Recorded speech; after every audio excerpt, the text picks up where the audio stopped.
In The Mandalorian Season 3, Episode 3, we got Bo-Katan joining the Children of the Watch. This, of course, is a big moment, considering that she has been devoted to being a night owl for so many years, and she always scoffed at the Mandalorians' ways, that being Din Djarin. First having joined Pre Vizsla, she was a strong member of Death Watch, a warring faction of Mandalorians who became disillusioned with the ways of the new Mandalorians.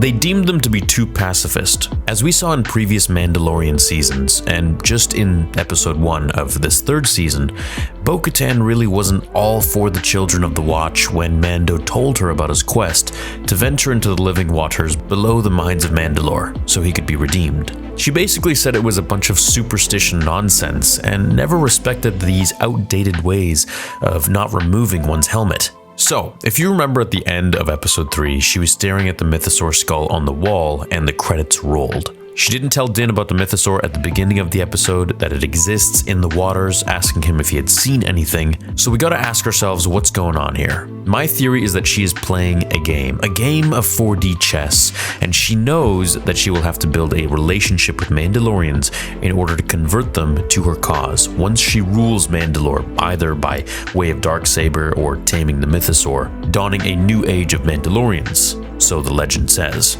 We have to really examine what Bo-Katan wants, and what she really wants is to be the ruler of Mandalore once again. Now, many Mandalorians blame her for the fall of Mandalore because she took the dark saber without a trial by combat. If we remember in Star Wars Rebels, she took it from Sabine.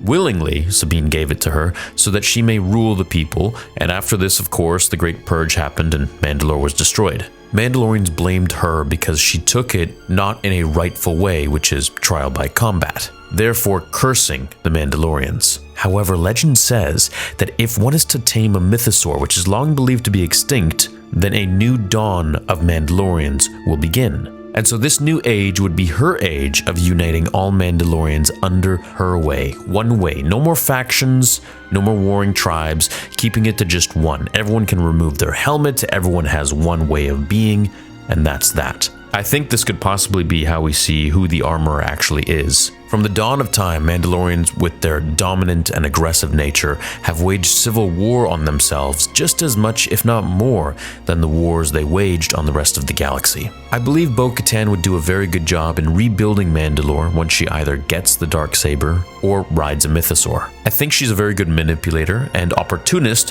where she would unite everyone under a common enemy, such as remnants of the Imperial forces or a new emerging threat, such as Thrawn. This shared struggle could solidify her alliance and help bring the Mandalorians together. Once the Mandalorian factions are united, Bo-Katan would likely focus on rebuilding Mandalore, both physically and culturally. This could involve restoring the planet's infrastructure, reintroducing long-lost traditions, and that being one tradition, whatever she chooses, and reestablishing Mandalore's place in the galaxy. The only concern that I would have if I were Bo trying to do all this would be the factions that don't support her leadership, because just like anything, not everyone is going to like you. Like Pre Vizsla, for example. He tried to fight Din Djarin for the darksaber, and clearly he wants to rule Mandalore too. I mean, many do. Now, the relative to Pre Vizsla, and this is where it gets interesting, who was the leader of Death Watch, which Bo was also part of during the Clone Wars, ended up being disrespected by Bo when she eventually left his clan and deemed him to be too violent. Paz, being, his relative, I think resents her for this betrayal. Even with a united Mandalore, Bo-Katan would likely face internal power struggles and challenges from other factions or individuals who might question her leadership. This could provide ongoing conflict and storylines in the show. I believe her affiliation with Ahsoka Tano could lead her to join her fight against Grand Admiral Thrawn. And with her Mandalorians on her side, especially her Night Owls, it would surely be a great battle that would have to be explored in the Ahsoka show and beyond. Before I digress too much and go too off path, I believe Bo-Katan is very intelligent and very battle savvy, and for sure is just playing a game, in my opinion, by faking her compliance with the Children of the Watch. She doesn't give a crap about them. She thinks they're an absolute joke. I think the Children of the Watch have so much honor in their old ways that they wouldn't dare fake their true intentions or lie about things to one another. But Bo-Katan, being a night owl, isn't so rigid like the others. She takes her helmet off and lets her hair blow in the wind, facing battle head on, without a mask, whereas the Children of the Watch, led by the Armorer, believe in their old and elitist ways as being the only possible way a Mandalorian should live. And of course, with this kind of absolute way of thinking, you could imagine all the civil wars that would be the result of this. So going forwards, I think Bo-Katan is just going to play the game really well. She's going to befriend all the Mandalorians, she's going to befriend Din Djarin, and when things start to get rough or she finds a moment where she can turn them on Din, she will do so, and she will possibly challenge him to a trial by combat. Either that, or she will take them to Mandalore once she has tamed the mythosaur beast. As for now, she doesn't want anybody to know about it. She doesn't want anyone to know that the mythosaur lives in the living waters under the mines on Mandalore. I think it's in her best interest to keep everyone in her reach and keep all of her enemies very close. Now, my other question is, where are the other night owls? Where's Cosca Reeves? And the other guy, I think his name was Wolf or something like that. I think that she has something planned, and I don't think that those closest to her really all ran off trying to play vigilante. I think there's much more to Bo-Katan than she's leading on. Her endgame is to rule Mandalore by either having the Darksaber or riding the mythosaur, and I think what she wants to do here is to take the mythosaur and tame it. Now, how she's going to do that will be really interesting to watch, as not many have done that. But it's kind of like the Jedi's prophecy of the Chosen One. Whoever rides the mythosaur, which was thought to be extinct, will give rise to a new era of Mandalorians, and I think Bo-Katan will do just that. Let me know what you think about this theory. I don't think she's totally down for being a Children of the Watch, a child of the Watch. I think she has ulterior motives, and she's just hiding them until the right time. As Kreese would say, brumation. I'll be reading your comments down below, and I'll see you in the next video on Star Wars Theory.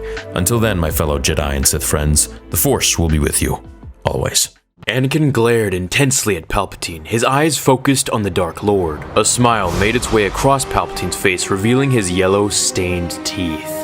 In an attempt to rush Palpatine, Anakin charged forward with his lightsaber at arm's length, pointed towards his enemy. In response, Palpatine raised his hand, summoning a flurry of Force lightning, causing Anakin to move his saber in a defensive position. Absorbing the lightning, and in the same moment, Palpatine used the Force to draw his own lightsaber from inside his cloak, thrusting it towards Anakin. The two locked in a vicious duel as the lava and volcanoes erupted around them, barely able to hear their own lightsabers over the ferocious roars. As the fight progressed, Anakin found himself drawing on both the light and the dark sides of the Force. Wavering between the two caused him to stall his attacks, which Palpatine took advantage of, as he noticed a flaw in Skywalker's defense, exploiting it and quick enough to sever a vital component in Anakin's mechanical hand near the wrist, causing it to go limp and leaving Anakin with just his left hand to duel. This forced Skywalker to rely heavily on Obi-Wan Soresu form of combat, blocking every attack Palpatine threw at him. However, Palpatine was a master of all 7 forms of lightsaber combat, easily reverting to the form 2 Makashi. He used it against Skywalker just as Dooku used it against Kenobi. Moments later, the two of their blades were locked, as were their eyes.